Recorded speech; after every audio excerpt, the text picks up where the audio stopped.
कहते हैं ना, कुछ कहानियां बस कहानियां नहीं होती। वो तो चेतावनियां होती हैं जो अंधेरे में दबी जबान में सुनाई जाती हैं। आज हम ऐसी ही दो खौफनाक कहानियों की परतें खोलेंगे, ये समझने के लिए कि डर आखिर काम कैसे करता है। तो आगे हम क्या करने वाले हैं? हम अपनी दो केस फाइलों को खोलेंगे, फिर एक एक करके इन शैतानी ताकतों के दिमाग में झांकेंगे, उनके डराने के तरीकों की तुलना करेंगे और हाँ, ये भी देखेंगे कि ये कहानियां हमें जिंदा बचने के बारे में आखिर क्या सिखाती हैं। देखिए, यहां मकसद सिर्फ डरावनी कहानियां सुनाना नहीं है, बिल्कुल नहीं। हम तो कश्मीर और सीलमपुर की इन दो घटनाओं के जरिए डर के मनोविज्ञान को समझने की कोशिश कर रहे हैं। आखिर ये खौफ पैदा कैसे होता है और फिर कैसे फैलता है। तो चलिए अपनी पहली केस फाइल खोलते हैं। ये हमें ले जाएगी कश्मीर की क्या खूबसूरत बर्फीली वादियों में। लेकिन इस खूबसूरती के पीछे एक बहुत ही खतरनाक राज छिपा है। एक ऐसी जगह जहां नए साल का जश्न एक कभी न खत्म होने वाले बुरे सपने में बदल गया। तो ये है हमारी पहली कहानी का विलन, छलावा। और इसके बारे में सबसे जरूरी बात यह है कि इसका हथियार कोई ताकत या पंजा नहीं है। नहीं, इसका असली हथियार है धोखा और दिमागी फरेब। ये सीधे दिमाग पर वार करता है। अब जरा इस टाइमलाइन पर नजर डालिए। सोचिए कैसे एक मजेदार छुट्टी कुछ ही घंटों में एक बुरे सपने में बदल जाती है। कहानी शुरू होती है एक चेतावनी से, जिसे जाहिर है अनसुना कर दिया जाता है। फिर एक जाल बिछाया जाता है, एक रहस्यमयी आवाज का लालच, और फिर सीधा हमला। और देखते ही देखते बात जिंदगी और मौत पर आ जाती है। और फिर आती है ये ठंडी, डरावनी फुसफुसाहट। ये वो पल है जब छलावे का सारा भ्रम टूट जाता है और उसके शिकार के लिए असली खौफ शुरू होता है, जब मजाक हकीकत बन जाता है। अच्छा, अब चलते हैं अपनी दूसरी केस फाइल की तरफ। यहां एक बहुत बड़ा फर्क है। यहां खतरा किसी सुनसान पहाड़ी पर नहीं मिलता। नहीं, यहां तो खतरे को खुद घर के अंदर दावत दी जाती है। मिलिए पिशाचिनी से, लोक कथाओं की एक ऐसी राक्षसी जो मांस खाती है। और इसका तरीका, ये एक खूबसूरत औरत का रूप लेती है ताकि अपने शिकार को लुभा सके, उसे बहका सके और फिर उसे खा सके। जैसा मैंने कहा, खतरा बाहर से नहीं, घर के अंदर से ही आता है। इस कहानी की टाइमलाइन एक बिल्कुल अलग तरह का डर दिखाती है। ये डर बहुत धीमा है और पूरी प्लानिंग के साथ किया गया है।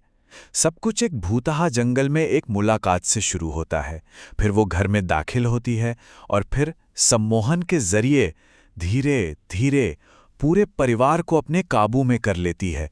और ये सब तब तक चलता है जब तक उसका असली राक्षसी चेहरा सामने नहीं आ जाता।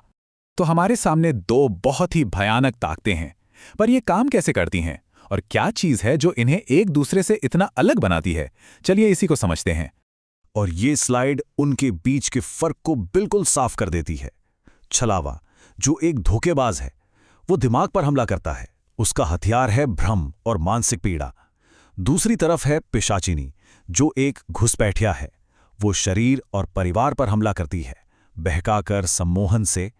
एक का हमला मानसिक है, दूसरे का सामाजिक। अब इस टेबल को देखिए, ये हमें एक सीधी सीधी तुलना देती है। मकसद, छलावा सिर्फ तड़पाना चाहता है, जबकि पिशाचिनी का मकसद है खाना और अपनी नस्ल बढ़ाना। तरीका, एक भ्रम का इस्तेमाल करता है तो दूसरी सम्मोहन का। लेकिन एक कमजोरी दोनों में कॉमन है और वो है आग। पर उनकी लड़ाई के तरीके और उनके मकसद बिल्कुल अलग हैं। लेकिन इन राक्षसों के अलावा इंसानों ने क्या किया? इन खौफनाक हालात में उन्होंने कैसे पलटवार किया? क्योंकि उनकी प्रतिक्रियाएं इन राक्षसों के बारे में जितना बताती हैं, उतना ही खुद इंसानों के बारे में भी बताती हैं। तो ये रहे अलौकिक शक्तियों से लड़ने के तरीके, या कह लें इंसानी प्रतिक्रियाएं। सबसे पहले तो चेतावनी को नजरअंदाज करने की गलती, फिर मुश्किल वक्त में आग का सही इस्तेमाल, आस्था से जुड़ी चीजें जैसे रुद्राक्ष, और यहां तक कि नागा साधुओं का दैवीय हस्तक्षेप भी, और आखिर में एक पूरे समुदाय का एक साथ मिलकर लड़ना।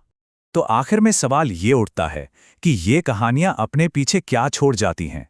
इन भयानक घटनाओं से हमें क्या सबक मिलता है? पहली कहानी का अंत एक बहुत ही साफ और दुखद नुकसान के साथ होता है। एक दोस्त की जान चली गई।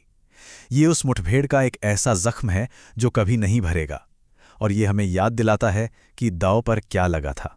लेकिन दूसरी कहानी में ऐसा नहीं है। उसका अंत किसी नतीजे पर नहीं बल्कि एक बहुत ही डरावने सस्पेंस पर होता है। पिशाचिनी का बच्चा आग से बच गया था। ये इस बात का इशारा है कि शायद एक कहानी का अंत किसी दूसरी और भी ज्यादा भयानक कहानी की शुरुआत हो। और यहीं पर यह विश्लेषण हमें एक आखिरी रोंगटे खड़े कर देने वाले सवाल के साथ छोड़ जाता है। अगर ऐसी किसी ताकत से सामना हो तो क्या कोई बच पाएगा? और सबसे बड़ा सवाल, इन प्राचीन लोक कथाओं को सुनते हुए एक कहानी और एक असली चेतावनी के बीच की लकीर आखिर कहाँ है?